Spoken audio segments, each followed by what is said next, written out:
কাশ্মীরে পহেলগাঁওতে মর্মান্তিক ঘটনায় মৃত্যু হয় পশ্চিমবাংলার বিতান অধিকারী। তারপর থেকে শিরোনামে উঠে আসে তার স্ত্রী সোহিনী রয়ের নাম। তিনি প্রথম দিকে জি নিউজে একটি সাক্ষাৎকারে বলেছিলেন যে সেখানে হিন্দু মুসলিম নয়, যাকে পেরেছে তাকে গুলি করেছে। ঠিক তারপরে তার বাড়িতে হাজির হয় শুভেন্দু অধিকারী, শঙ্কুদেব পান্ডা, অগ্নিমিত্রা পল। তারপরে তার ভোল পাল্টে যায় এবং তারপরে সিঁদুর পরা থাকলেই তাকে খুন করছিল। আমি জানি না কোন পুরুষ ওখানে সিঁদুর পরে, কোন হিন্দুরা জানি না। যাই হোক, এই বিষয়টা সামনে আসতে না আসতেই যখন আমরা এই বিষয়টা নিয়ে কথা বলছি, তার মধ্যে হঠাৎ করে গত পরশুদিন রাত্রেবেলায় আমরা দেখলাম কি, শুভেন্দু অধিকারী বাচ্চাটাকে কোলে নিয়ে সেখানে একটা সিন ক্রিয়েট করে যাত্রা। ভারতে ভয়াবহ হামলা হয়েছে, সেই হামলায় 27 জনের বেশি নিহত হয়েছে মানুষ। হিন্দু মুসলিম সব ধর্মের মানুষ সেখানে নিহত হয়েছে। এটা সম্পূর্ণরূপে ইসলাম ধর্মের উপর চাপিয়ে দিচ্ছে, বিশেষ করে পাকিস্তানের উপর দায় চাপানো হচ্ছে। এই যে হিন্দু মুসলিম দাঙ্গাটা, এটা কি আসলে শুধু এই জঙ্গি হামলার মাধ্যমে হলো, নাকি আগে থেকে ভারত ছিল? পাশাপাশি এই যে জঙ্গি হামলাটা হয়েছে, এটা কি শুধুমাত্র মুসলমানদেরকে হত্যা করা হয়েছে, নাকি অন্য ধর্মাবলম্বীদেরকে হত্যা করা হয়েছিল? এবং কি ভারতের সরকারের এই বিষয়টি সাজানো নাটক কিনা? কারণ ইতিমধ্যে অনেক কিছু বের হয়ে আসতেছে, যেগুলোর মাধ্যমে স্পষ্ট বোঝা যাচ্ছে ভারত সরকার এটাকে সাজানোভাবেই এই জঙ্গি হামলা করেছে, এটা মুসলিমদের উপর দায় চাপানোর জন্য এবং মুসলিমদেরকে ভারত থেকে বের করে দেওয়ার জন্য। আর এই বিষয়টি আরো নিশ্চিত আলোচনা করেছেন ভারতের একজন সাংবাদিক। তার আলোচনা শুনে আপনাদের সকল প্রশ্ন উত্তর পেয়ে যাবেন যে মোদী সরকার কতটা বিদ্বেষী এবং কসাই যে মোদী বলা হয়, সেটা তার বাস্তবে আবারও তিনি প্রমাণিত করেছেন। নমস্কার বন্ধুরা, এই মুহূর্তে চাঞ্চল্যকর তথ্য, সেটা হচ্ছে কাশ্মীরে পহেলগাঁওতে মর্মান্তিক ঘটনায় মৃত্যু হয় পশ্চিমবাংলার বিতান অধিকারী। তারপর থেকে শিরোনামে উঠে আসে তার স্ত্রী সোহিনী রয়ের নাম। তিনি প্রথম দিকে জি নিউজে একটি সাক্ষাৎকারে বলেছিলেন যে সেখানে হিন্দু মুসলিম নয়, যাকে পেরেছে তাকে গুলি করেছে। ঠিক তারপরে তার বাড়িতে হাজির হয় শুভেন্দু অধিকারী, শঙ্কুদেব পান্ডা, অগ্নিমিত্রা পল। তারপরে তার ভোল পাল্টে যায় এবং তারপরে সিঁদুর পরা থাকলেই তাকে খুন করছিল। আমি জানি না কোন পুরুষ ওখানে সিঁদুর পরে, কোন হিন্দুরা জানি না। যাই হোক, এই বিষয়টা সামনে আসতে না আসতেই যখন আমরা এই বিষয়টা নিয়ে কথা বলছি, তার মধ্যে হঠাৎ করে গত পরশুদিন রাত্রেবেলায় আমরা দেখলাম কি, শুভেন্দু অধিকারী বাচ্চাটাকে কোলে নিয়ে সেখানে একটা সিন ক্রিয়েট করে যাত্রাপালা তৈরি করেছেন এবং বলছেন যখন হিন্দুদের মেরেছে, হিন্দু নিধন হয়েছে কাশ্মীরে, আমরা গাজার মতো এখানেও মুসলিম নিধন করব, এই হুঙ্কার ছেড়েছে। মুশকিলটা হচ্ছে এই অবধি তো ঠিক ছিল, কিন্তু এরপরে যে তথ্য সামনে এসেছে, যে তথ্য শুনলে আপনাদের পায়ের তলার মাটি সরে যাবে। বিজেপির শেখানো বুলি হয়তো সোহিনী রায় বলছেন, সোহিনী রায় বিজেপির কথায়, শুভেন্দুর কথায় যে ধরনের তার বয়ান চেঞ্জ করেছেন, সেটা তো পরের কথা। কিন্তু সব থেকে মারাত্মক অভিযোগ করেছেন, যে পরিবারের সন্তান বিতান অধিকারী মারা গেছেন, তার দাদা বিশ্ব বাংলা সংবাদের এক্সক্লুসিভ ইন্টারভিউতে যে চাঞ্চল্যকর তথ্য দিয়েছেন সোহিনী রায় সম্পর্কে, মৃত বিতান অধিকারীর স্ত্রী সোহিনী রায় সম্পর্কে, সেটা শুনলে আপনার পায়ের তলার মাটি সরে যাবে। বিস্ফোরক তথ্য দিয়েছেন, যেটা শোনার পর এই স্বামীহারা মহিলার প্রতি যে সহানুভূতি মানুষের জাগা উচিত ছিল, সেটা ঘৃণায় পরিণত হয়েছে। বিস্ফোরক তথ্য ফাঁস করেছেন বিতান অধিকারীর দাদা ভিভু অধিকারী, এবং এটা সম্পূর্ণ ভিডিও দেখবেন, ব্যাপক শেয়ার করবেন। আমার চ্যানেল বং নিউজ লাইভ অবশ্যই সাবস্ক্রাইব করে রাখবেন, কাজে লাগবে। পহেলগাঁও জঙ্গি হানায় নিহত বিতান অধিকারী, একদিকে শোকে কাতর পরিবার, অন্যদিকে ক্রাউড ফান্ডিং চলছে। এই সব কিছুর মধ্যেই আবার ফাঁক পেলে মাঝে মধ্যে ঢুকে পড়ছে রাজনীতি, হিন্দুত্ব, ধর্ম। এই মুহূর্তে বিশ্ব বাংলা সংবাদের পর্দায় আমার সঙ্গে রয়েছেন সেই বিতান অধিকারীর দাদা বিভু অধিকারী। বিভুবাবু নমস্কার, আপনাদের স্বাগত। প্রথমেই আমি একটা কথা জিজ্ঞেস করব, এই যে আপনার ভাইয়ের নামে ক্রাউড ফান্ডিং চলছে, মানে ঘটনা ঘটার 24 ঘন্টার মধ্যে সব অ্যাকাউন্ট বলুন, সব কিছু ব্যবস্থাপনা তৈরি, ক্রাউড ফান্ডিং শুরু হয়ে গেছে, 1.5 কোটি টাকা প্রায় উঠে গিয়েছে। কিছু খবর আছে এই নিয়ে আপনাদের কাছে? আমি জেনেছি এবং জানতেও পেরেছি। প্রথমে একটা ফেসবুকেই একজনের মাধ্যমে জানতে পারি, তারপরে পরবর্তীকালে সার্চ করে সেই লিঙ্ক থেকেও আমরা জানতে পারি তার অ্যাডমিন কারা আছেন এবং তারা তার ইয়েরা কারা আছেন সেটাও জানতে পারি। তো এখনও পর্যন্ত শুনেছি আজকে পর্যন্ত 1 লাখ কত ডলার অলরেডি কালেক্ট হয়ে গেছে এবং সোহিনী রায় বেনিফিশিয়ারি হিসেবেও আজ সকালে দেখলাম অ্যাড হয়ে গেছে। এবং বেনিফিশিয়ারি মানে যদি নিজে থেকে অ্যাড না হয় তাহলে তো বেনিফিশিয়ারি অ্যাড হতে গেলে তাকে ব্যাঙ্ক অ্যাকাউন্ট দিয়ে অ্যাড হতে হয় আর কি। তো নিজে থেকে যদি ভলেন্টারিলি অ্যাড না নিতে চান তাহলে হয় না। উনি নিজেই, আমি মানে যেটা মনে হয়েছে যে নিজে থেকেই উনি অ্যাড হয়েছেন এবং এখনও পর্যন্ত মানে আজকের সকালের স্ট্যাটাস একটু আগে যে উনি ভলেন্টারিলি সেটাতে অ্যাড হয়েছেন। আচ্ছা, আমি একটু ঘটনার দিনের সকালবেলার সময়টায় যাই। এই যে ঘটনাটা ঘটলো, খবরটা কখন কিভাবে পেলেন আপনারা? আমি টিভি দেখে জেনেছি সেদিনকার রাত্রেবেলা। আমার একজন রিলেটিভস, আমি বাইরে ছিলাম, বাড়িতে আসি, তখন বাড়িতে এসেও টিভি খুলিনি, পরে আমাকে ফোন করে একজন রিলেটিভস বলেন, আমার এক মামা, যে টিভিটা খুলে দেখ এবিপি আনন্দ। কেন কী হয়েছে? বলে দেখ না, খুলে দেখ এখনই। আমি বলছি না, আমি খুলে দেখি, খুলতেই এবিপি আনন্দ খুলে আগেই দেখি এবং অন্যান্য চ্যানেলও আমার ভাইয়ের মুখ দেখাচ্ছে। তো তারপরে দেখতে পাই যে এরকম জঙ্গিয়ানা হয়েছে, সেখানে নিহত হিসাবে আমার ভাই, এইভাবে জানতে পারি। আচ্ছা, আপনার ভাইয়ের স্ত্রী সোহিনী রায়, তাকে নিয়ে একটু জিজ্ঞেস করব, কারণ তার বিভিন্ন মন্তব্য একটু প্রশ্ন তুলছে বাজারে। কারণ তিনি কাশ্মীরে থাকাকালীন এক রকম বিবৃতি দিয়েছেন, আবার ফেরার পর কলকাতায় দাঁড়িয়ে আর এক রকম বিবৃতি দিচ্ছেন, মানে বিভ্রান্তিকর কিছু মন্তব্য তার মুখ থেকে শোনা যাচ্ছে।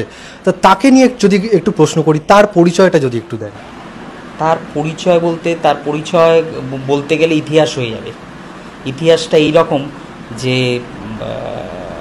তিনি, মানে আমি বলতে খারাপ লাগছে এখন, কিন্তু বলতে বাধ্য হচ্ছি, ইন্টারন্যাশনাল জালিয়াত বললেও কম হবে। ওনার এখানে ভারতবর্ষে যে পরিমাণ জালিয়াতি এবং ডকুমেন্টেশনের যা জালিয়াতির ছড়াছড়ি, তা শুনলে আপনি অবাক হয়ে যাবেন। আমি মুখে কথা বলছি না। এখানে নেতাজিনগর থানায় এবং পরবর্তীকালে কোর্টে, আলিপুর পুলিশ কোর্টে সেই কেস পেন্ডিং। নেতাজিনগর 56/2023 ওনার নামে পেন্ডিং কেস আছে। সেখানে ওনার এবং ওনার মা ভারতী রায় সেই কেসে আসামি। সোহিনী রায় বর্তমানে বেলে আছেন এবং ওনার মা ভারতী রায় 2023 সালের জানুয়ারি মাসে এখান থেকে অ্যাবসকন্ডেড হয়ে গেছেন বাংলাদেশে, মানে ইলিগালি পালিয়ে গেছেন। এখন উনি বাংলাদেশেই রয়েছেন। এবং এই যে কি সেকশানে মামলা হয়েছে, সেই মামলা হলো ফোরজারির সাবসেকশন, ফরেনার্স অ্যাক্ট এবং পাসপোর্ট অ্যাক্ট। এবং এই প্রসঙ্গে বলে রাখি, উনি আদপে একজন বাংলাদেশি এবং ভারতবর্ষে এসে অবৈধ উপায়ে এসে বিভিন্ন রকম অসংখ্য ডকুমেন্ট বানিয়েছেন। দুটো বার্থ সার্টিফিকেট ওনার আছে। একটা বার্থ সার্টিফিকেট 2001 সালে, সেখানে উনি বলেছেন মেরিল্যান্ড নার্সিংহোমে জন্ম। আরেকটা বার্থ সার্টিফিকেট হয়েছে 2016 সালে, সেখানে উনি বলেছেন এলিট নার্সিংহোমে ওনার জন্ম। অ্যাকচুয়ালি ওনার জন্ম বাংলাদেশে 175 college road, Galachipa road, Narayanganj city corporation. সেই সকল ডকুমেন্টসই আমার কাছে আছে। সেই সকল ডকুমেন্টসই আমি পেয়েছি, কলকাতার বার্থ সার্টিফিকেট, বাংলাদেশের বার্থ সার্টিফিকেট। এবং পরবর্তীকালে উনি ভোটার কার্ড বানান, উনি এবং ওনার মা। সেই ভোটার কার্ড দুটো ক্যান্সেল হয়। এবং উনি, আপনি এরকম কখনো শুনেছেন যে একজন কেউ যার বার্থ সার্টিফিকেট আছে এবং সে সিটিজেনশিপের জন্য অ্যাপ্লাই করছে? আপনি খুঁজে পাবেন না। উনি সিটিজেনশিপের জন্য অ্যাপ্লাই করেছেন 2023 সালে এবং 2023 সালে সেই সিটিজেনশিপ ওনার রিজেক্ট হয়। সবচেয়ে বড় কথা, উনি 2023 জানুয়ারি থেকে আজ পর্যন্ত ভারতেই আছেন। উনি তো আমেরিকায় ছিলেন, কেন ভারতে আছেন সেটা জানলে আপনি অবাক হয়ে যাবেন। তার কারণ হলো 2023 সালের ফেব্রুয়ারি মাসে ওনার ভারতীয় পাসপোর্ট রিজেক্ট হয়ে গেছে। রিজিওনাল পাসপোর্ট অথরিটি ওনার ভারতীয় পাসপোর্ট ক্যান্সেল করে দিয়েছে। তার কারণ উনি বাংলাদেশি এবং বাংলাদেশি পাসপোর্ট ওনার আছে, ওনার বাংলাদেশি বার্থ সার্টিফিকেট আছে, ওনার মা বাংলাদেশি, ওনার বাবাও বাংলাদেশি। ওনার বাবা মা বাংলাদেশি হওয়া সত্ত্বেও ভারতবর্ষে ওনাদের প্রচুর ডকুমেন্টস বানিয়েছেন। ওনার মা ভারতবর্ষের আধার কার্ড আছে, ওনার মার ভারতবর্ষের ভোটার কার্ড আছে, ওনার মার ভারতবর্ষের প্যান কার্ড আছে, সোহিনী রায়ের ভারতবর্ষের ভোটার কার্ড, প্যান কার্ড, আধার কার্ড সব আছে। এখানে কোথাও ব্যাংক অ্যাকাউন্টও বানিয়ে রেখেছেন। এবং আইনগতভাবে উনি এখন ভারতীয় নাগরিকই নন। এখন প্রশ্ন উঠতে পারে, উনি যে বিতানকে বিয়ে করেছেন, বিতানকে বিয়ে করার পরেই তো পাসপোর্ট অথরিটি ওনার পাসপোর্ট ক্যান্সেল করে দিয়েছে বাংলাদেশি নাগরিক বলে। উনি তো বাংলাদেশি নাগরিক হিসাবে বিয়ে হয়নি, বিয়ে তো লুকিয়ে করেছেন, ভারতীয় নাগরিক হিসাবে করেছেন, কিন্তু আদপে উনি বাংলাদেশি নাগরিক। এবং বাংলাদেশি নাগরিক সব যত রকম জালি ফোরজারি সব কাজে উনি লিপ্ত। এবং এখানে যিনি যে প্রপার্টিটা আছে 21/2 বৈষ্ণব ঘাটা লেন, এই প্রপার্টিটার মালিক অ্যাকচুয়ালি ভারতী রায়, যিনি ইল্লিগেলি ভারতীয় ভোটার কার্ড বানিয়ে এই প্রপার্টিটা কিনেছেন। পরবর্তীকালে এই প্রপার্টিটা উনি ওনার মেয়েকে গিফট করেন, ডিড অফ গিফট করে। এখন সেই প্রপার্টিটার ইল্লিগাল মালিক, মানে উনি মালিক বলা যায়, মানে ইল্লিগালি মালিক হলেন সোহিনী রায়। আইন অনুসারে এই প্রপার্টি এতদিনে ভারত সরকারের কবজায় চলে যাওয়া উচিত ছিল, কারণ আইন বলছে কোনো বাংলাদেশি নাগরিক ভারতে এসে তার প্রপার্টি বানাতে কিনতে পারে না। আরবিআইয়ের স্পেসিফিক সার্কুলার আছে, আরবিআইয়ের গাইডলাইন্স আছে, এবং সেটা ইল্লিগালি উনি ভারতীয় সেজে সেই প্রপার্টিটা কিনেছেন। আজকে ভারতবর্ষের সরকার যদি চায় যে কোনো সময় এই বাড়ি ওনার সিজ হয়ে যাবে। মারাত্মক অভিযোগ, কিন্তু সে সম্বন্ধে আপনি ভালো মতোই অবগত। জানিয়ে রাখতে চাই, বিভুবাবু পেশায় একজন আইনজীবী কলকাতা হাইকোর্টের, সুতরাং আপনার কাছে সেই সমস্ত ডকুমেন্টস আছে সব কিছুই? আমি যেই ঘটনার কথা বললাম তার পুঙ্খানুপুঙ্খ সব ডকুমেন্ট আমার কাছে আছে। কি ডকুমেন্ট? যেই ডকুমেন্টের যে আপনি বললাম 2টো বার্থ সার্টিফিকেট, সেই 2টো বার্থ সার্টিফিকেট রেকর্ড আমি আপনাকে দেবো, ডকুমেন্ট আছে। ওনার বাংলাদেশের যে বার্থ সার্টিফিকেট, বাংলাদেশের সার্টিফিকেটের ডিটেলস আমি ওনাকে দেবো।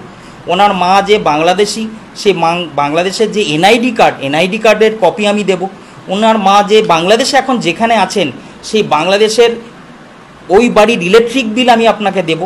ওই বাংলাদেশের যে উইল, ওনার বাবা মারা গেছেন 2012 সালে, সেই বাংলাদেশের ওনার বাবার যে ডেথ সার্টিফিকেট তার কপি আমি আপনাকে দেব। ওনার বাড়ির যে উইল আছে বাংলাদেশের, সেই উইলের কপি আমি আপনাকে দেব। এবং বাই এখানে যে কেস হয়েছে, পাসপোর্ট অথরিটি যে ক্যান্সেল করেছে, সেই পাসপোর্ট অথরিটি রিপোর্ট আমি আপনাকে দেব। ওনার এখানে সিটিজেনশিপ ক্যান্সেল হয়েছে, সেই সিটিজেনশিপ ক্যান্সেলের রিপোর্ট আমি আপনাকে দেব, অর্ডার শিট আপনাকে দেব। আর ওনার এগেনস্টে যে এফআইআর আছে, লেটার অফ কমপ্লেন্ট আছে, সেই অথরিটি আমি আপনাকে দিতে পারি।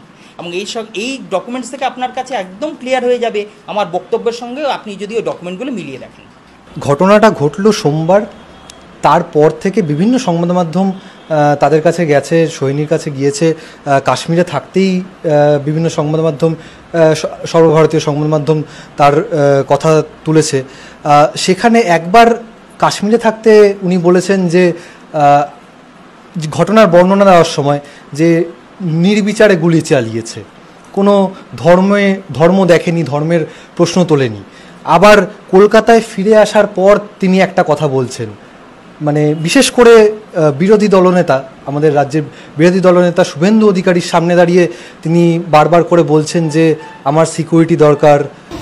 আমার হাজবেন্ড নাম নিশান মিটাবো, খুব সাপোর্ট করতেছে। পলিটিক্স ছেড়ে দেন, হিন্দু বলে মেরেছে, পলিটিক্স ছেড়ে দেন। আমি শুধু আপনার বাসায় এসেছি। মাল্যদান করবেন আমাদের পশ্চিমবঙ্গ সরকারের পক্ষ থেকে মাননীয় মন্ত্রী এবং মেয়র শ্রী ফিয়াজ হাকিম মহাশয়।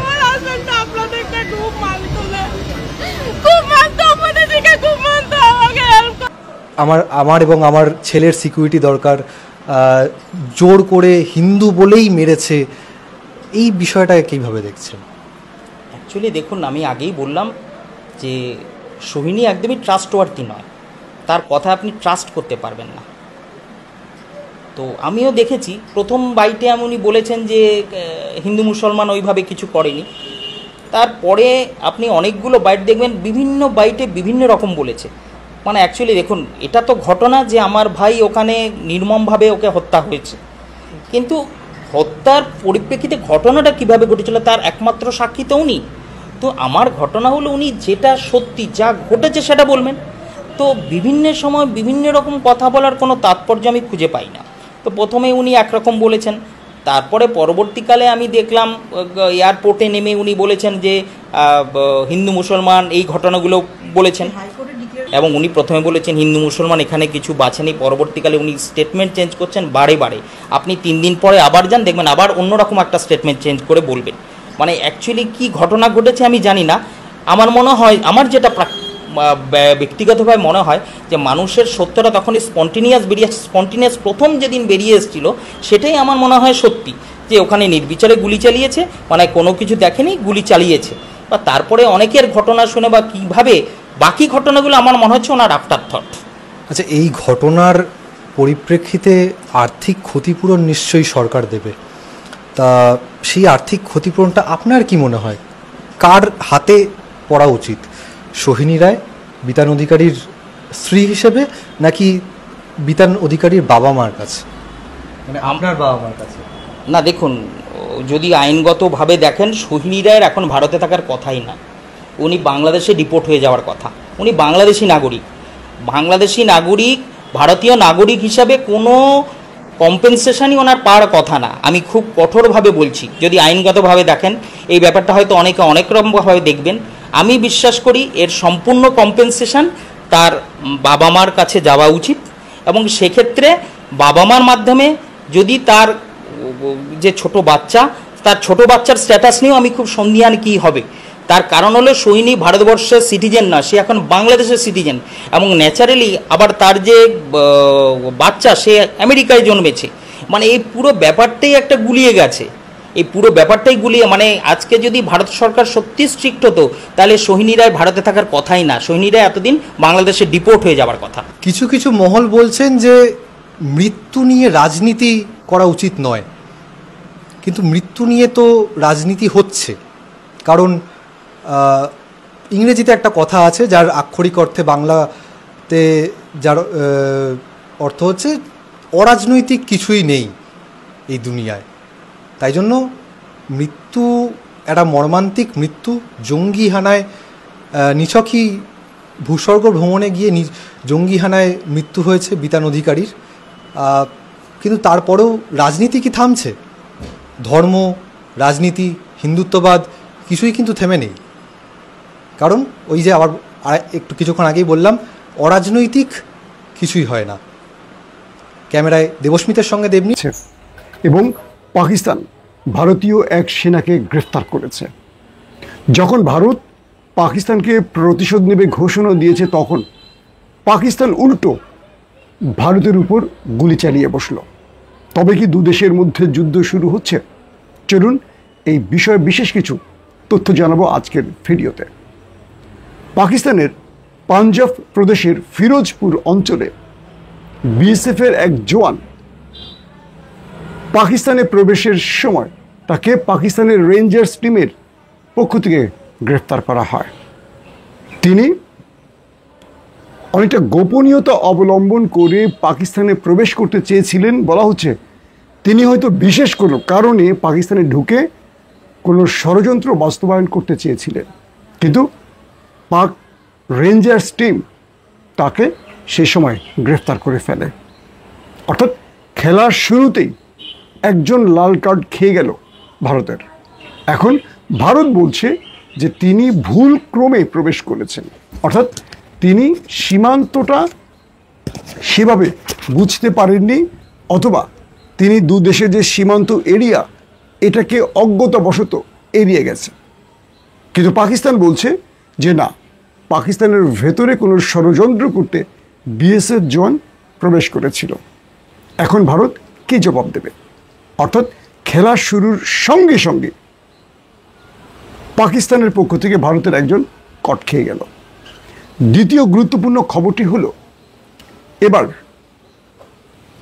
এলওসি বরাবর অর্থাৎ পাক এবং ভারত সীমান্তে দুপক্ষের মধ্যে ব্যাপক গোলাগুলির খবর পাওয়া গেছে। বৃহস্পতিবার রাতে দুপক্ষ গোলাগুলি করেছে। ভারতের গণমাধ্যম বলছে, প্রথমে পাকিস্তান ভারতকে উদ্দেশ্য করে কাশ্মীর সীমান্তের কাছাকাছি তারা ভারতীয় যে চেকপোস্ট, সেই চেকপোস্টকে টার্গেট করে গুলি করেছে। মানে সীমান্ত রেখা বরাবর যে চেকপোস্ট ভারতীয়, সেখানে গুলি করেছে এবং ভারতীয় সেনারা পাল্টা গুলি চালিয়েছে পাকিস্তান সেনাবাহিনীকে লক্ষ্য করে। এটি হলো ভারতের গণমাধ্যম বা সরকারি বরাত থেকে পাওয়া খবর। কিন্তু পাকিস্তান বলছে যে না, তারা প্রথমে গুলি করেনি, এটি ভারতের মিথ্যাচার। মূলত পাকিস্তানকে টার্গেট করে ভারতীয় জওয়ানরা প্রথমে গুলি করে, এরপর পাকিস্তান পাল্টা জবাব দেয়। অর্থাৎ আমরা এক বাক্যে বলতে পারি ম্যাচ শুরু হয়ে গেছে এবং এটি শেষ পর্যন্ত যুদ্ধের দিকে যাচ্ছে। ইতিমধ্যে ভারতীয় সেনাবাহিনীর প্রধান তিনি কাশ্মীর সফরে রয়েছেন। প্রথমে দেশটির স্বরাষ্ট্রমন্ত্রী অমিত শাহ কাশ্মীরে গেছেন, এরপর প্রবেশ করলেন সেনা প্রধান এবং বলা হচ্ছে কাশ্মীর সীমান্তের কাছে ভারতের অজস্র শত শত বা হাজার হাজার বাংকার গড়ে তুলেছে ভারতীয়রা। এই বাংকারগুলো মূলত পাকিস্তানকে যুদ্ধকালীন সময়ে মোকাবেলা করার জন্য। এবং পাকিস্তানের যারা রাজনৈতিক বিশ্লেষক তারা বলছেন ভারত পাকিস্তানের বিরুদ্ধে একটি বিজয় সহ যুদ্ধ চালান, যুদ্ধের পর যে বিজয় হবে এরকম নিশ্চিত একটি পরিকল্পনা নিয়ে এগিয়ে চলছে। কিন্তু পাকিস্তান তাদের এই পরিকল্পনা বুঝতে পেরে তাদেরকে প্রতি পদে পদে আটকে দিচ্ছে। বৃহস্পতিবার সীমান্ত লগ্ন চেকপোস্টে দুপক্ষের যে গোলাগুলি হয়েছে সেখানে নিহতের কোনো খবর পাওয়া যায়নি, তবে দুপক্ষের মধ্যে যা কিছু হয়েছে সেই খবরে এটুকু বলা যায় যে এই ঘটনাটি যুদ্ধের দিকে চলে যেতে পারে। এখন দু দেশের দুটো গণমাধ্যম বা দুটো দেশের সরকারি মাধ্যমগুলো যে তথ্য দিচ্ছে একে অপরের বিপরীত তথ্য দিচ্ছে। এই বিপরীত তথ্যে সঠিক তথ্য আমরা তৃতীয় ব্যক্তিরা পাচ্ছি না। সঠিক তথ্য এই দু দেশের মধ্যে হয়তো সীমাবদ্ধ, কারণ একে অপরে কাদা ছড়াছড়ি করছে। এখন প্রশ্ন হলো, নরেন্দ্র মোদী তবে কি ডোনাল্ড ট্রাম্পের সিগন্যাল পেয়ে গেছে যুদ্ধের, নাকি উস্কে দিতে চাইছেন তিনি যুদ্ধটা? আন্তর্জাতিক রাজনৈতিক বিশ্লেষকরা বলছেন ভারত আন্তর্জাতিক বিশ্বের স্টাবলিশমেন্টকে বোঝাতে সমর্থ হয়েছেন। পেহেলগাঁওতে যে আক্রমণটি হয়েছে এটি মূলত করেছে পাকিস্তান এবং পাকিস্তানকে উত্তম জবাব দেওয়ার সময় হলো এটি। এখন যারা ভারতীয় লবিস্ট তারা পাকিস্তানকে দায়ী করে তাদের মতো করে এই বিষয়টিকে এস্টাবলিশ করতে চেয়েছে। এখন পাকিস্তান কি পারবে শেষ পর্যন্ত তাদের গায়ে চাপানো এই অভিযোগটি মিথ্যা প্রমাণ করতে? ইতিমধ্যে পাকিস্তান সেনাবাহিনীর ঊর্ধ্বতন কর্মকর্তারা সীমান্তর দিকে, মানে যেই পাক ভারত সীমান্ত রয়েছে সেখানে তারা পৌঁছে গেছে। যে কোনো যুদ্ধ পরিস্থিতি মোকাবেলা করতে সর্বোচ্চ প্রস্তুতি পাকিস্তান সম্পন্ন করেছে। আজকের মধ্যে পাকিস্তান তাদের যে নতুন সারফেস টু সারফেস মিসাইল উৎক্ষেপণের কথা এটি এখন বিশ্বব্যাপী আলোচিত হচ্ছে। ভারত একদিন আগেই তারা মিসাইল বিধ্বংসী ক্ষেপণাস্ত্র পরীক্ষা চালিয়েছে। অর্থাৎ ভারত যখন তার দেশে উদ্ভাবিত মিসাইল বিধ্বংসী ক্ষেপণাস্ত্র মানে উৎক্ষেপণ করলো বা পরীক্ষা চালালো, তখন ভারতের এই জবাবে পাকিস্তান আর বসে থাকেনি। পাকিস্তানও অপেক্ষায় ছিল তারা কি করবে। এবার পাকিস্তান ঘোষণা দিল তারা সারফেস টু সারফেস মিসাইল উৎক্ষেপণ করবে। এটি 2700 কিলোমিটার দূরে শত্রুর লক্ষ্যবস্তুকে আঘাত করতে পারে। বিষয়টা ভালো করে শুনুন। ভারত যে পরীক্ষাটাই চালালো সেটি হলো যে কোনো মিসাইল আসলে সেটিকে ইন্টারসেপ্ট করার জন্য, বিধ্বংসী মিসাইল। আর পাকিস্তান কি করলো, ভারতের পরীক্ষার পরপরই তারা নিজেরা বললো আমরাও পরীক্ষা চালাবো সারফেস টু সারফেস মিসাইল। এটি কি ভূমি থেকে ভূমিতে আক্রমণ, অর্থাৎ এটি ভূমি থেকে শত্রুকে টার্গেট করে হিট করবে। এটি প্রথমে মাটি থেকে চলে যাবে আকাশে, উপরে গিয়ে একটা ধরেন মহাশূন্যে বা আমরা যেটাকে বলি আকাশের বিশেষ স্পেস পর্যন্ত পৌঁছে সেখান থেকে সেটা ভারত বা তার শত্রুর টার্গেটকে মুভ করবে এবং সেখানে নিখুঁতভাবে আক্রমণ করবে। তো এখন পাকিস্তানের এই সারফেস টু সারফেস মিসাইল কী বলবো উৎক্ষেপণের জন্য তাকিয়ে আছে বিশ্ব। পাকিস্তান বলছে এটি 2700 কিলোমিটার দূরে আক্রমণ করতে পারে। অর্থাৎ 2700 কিলোমিটার যদি আমরা বলি সেটি বলতে পারি যে পাকিস্তান থেকে ভারতের যে কোনো অঞ্চল বা মূল যে শহরগুলো, সেটা দিল্লি বলতে পারি, মুম্বাই বলতে পারি, বা ধরেন গুজরাট বলি, অথবা ভারতের যে প্রাণকেন্দ্র, এটি পাকিস্তান থেকে 2700 কিলোমিটারের মধ্যেই পড়ে এই রেঞ্জ। তাই পাকিস্তান এই রেঞ্জটাকেই তারা ঘোষণা করছে। এখন নতুন কি চমক দেখাবে ভারত? ভারতের চমকের পরই পাকিস্তানের চমক ইতিমধ্যে আমরা জেনে গেলাম। অর্থাৎ প্রথমে যখন আমরা দেখলাম যে ভারত পারমাণবিক পরীক্ষা চালালো, এর পরপরই আমরা দেখলাম পাকিস্তানও পারমাণবিক পরীক্ষা চালালো, এবং পারমাণবিক শক্তিশালী এই দেশ দুটো, প্রতিবেশী দেশ দুটো যতবারই এগিয়েছে বা যতবারই যুদ্ধ পরিস্থিতি তৈরি হয়েছে, ততবারই দেখেছি আন্তর্জাতিক বিশ্ব টেনশনে পড়ে গেছে, কারণ দুটো দেশের কাছেই পারমাণবিক অস্ত্র রয়েছে। পাশাপাশি ইতিমধ্যে জাতিসংঘের মহাসচিব অ্যান্তোনিও গুতেরেস সরাসরি এই দুই দেশকে বলেছে শান্ত থাকতে, এবং যে কোনো যুদ্ধ পরিস্থিতি তারা শান্তিপূর্ণ যেন সমাধান করে সেই বিষয়টিও ইঙ্গিত করেছেন জাতিসংঘের মহাসচিব। এবং ভারত বা পাকিস্তানের বন্ধু রাষ্ট্র বা মিত্র রাষ্ট্র একে অপরে এই দুই রাষ্ট্রকে ঠান্ডা থাকতে বলছেন, শান্ত থাকতে বলছেন, এবং বিভিন্ন দেশ ইতিমধ্যে কূটনীতিক পর্যায়ে কে কাকে সমর্থন দিবেন সেই বিষয়গুলো ব্যক্ত করছেন। তবে ইসরায়েল এবং আমেরিকার অবস্থান ভারতের পক্ষে এটিও স্পষ্ট করা হয়েছে, এবং ভারতকে যে কোনো প্রকার সাহায্য সহযোগিতা করতে প্রস্তুত ইসরায়েল, এমন তথ্য পাওয়া গেছে। এখন যে বিষয়টি তৈরি হচ্ছে, তাহলে পাকিস্তান কি আগে আক্রমণ করলো ভারতে, নাকি ভারত পাকিস্তানে আগে আক্রমণ করলো, এটা বলা মুশকিল। তবে পাকিস্তান বলছে যে ওরা আগে আক্রমণ করেছে এলওসি বরাবর, আমরা পাল্টা জবাব দিয়েছি। ভারত বলছে ওরা আক্রমণ করেছে, আমরা পাল্টা জবাব দিয়েছি। কিন্তু দুই পক্ষের কেউ বলেনি এতে কেউ নিহত হয়েছে।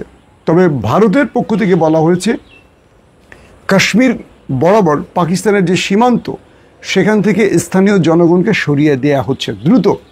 যারা কাশ্মীরের এই বর্ডার বা এলওসি বরাবর যারা অবস্থান করছে, তাদেরকে বাড়িঘর থেকে সরিয়ে দেওয়া হচ্ছে। যে কোনো সময় একটা বড় যুদ্ধের জন্য তাদেরকে সেখান থেকে সরে যেতে বলা হয়েছে। তাহলে আমরা বলতে পারি আমরা যুদ্ধ থেকে মাত্র কয়েক ঘন্টা দূরে অবস্থান করছি। নরেন্দ্র মোদীকে শান্ত থাকতে বলার পরও নরেন্দ্র মোদী তার গণমাধ্যমগুলো, তার সামরিক ব্যক্তিরা ইতিমধ্যে যুদ্ধের ইঙ্গিত দিচ্ছেন, এবং দেখা গেছে সেনাপ্রধান মানে ভারতীয় সেনাপ্রধান তিনি কাশ্মীরে গিয়ে তিনি বলেছেন বিজয় আমাদের, এবং আমরা একটা যুদ্ধের মুখোমুখি অবস্থানে রয়েছি।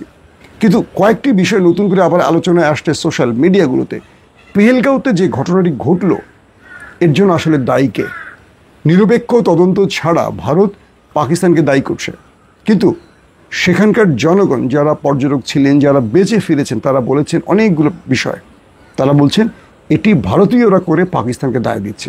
অর্থাৎ পাকিস্তানের বিরুদ্ধে একটা বড় ষড়যন্ত্র করে এই যুদ্ধটা শুরু করতে চাইছে ভারত, কারণ ডোনাল্ড ট্রাম্পের এমন কোনো সিগন্যাল হয়তো ভারতের উপরে এসে পড়েছে।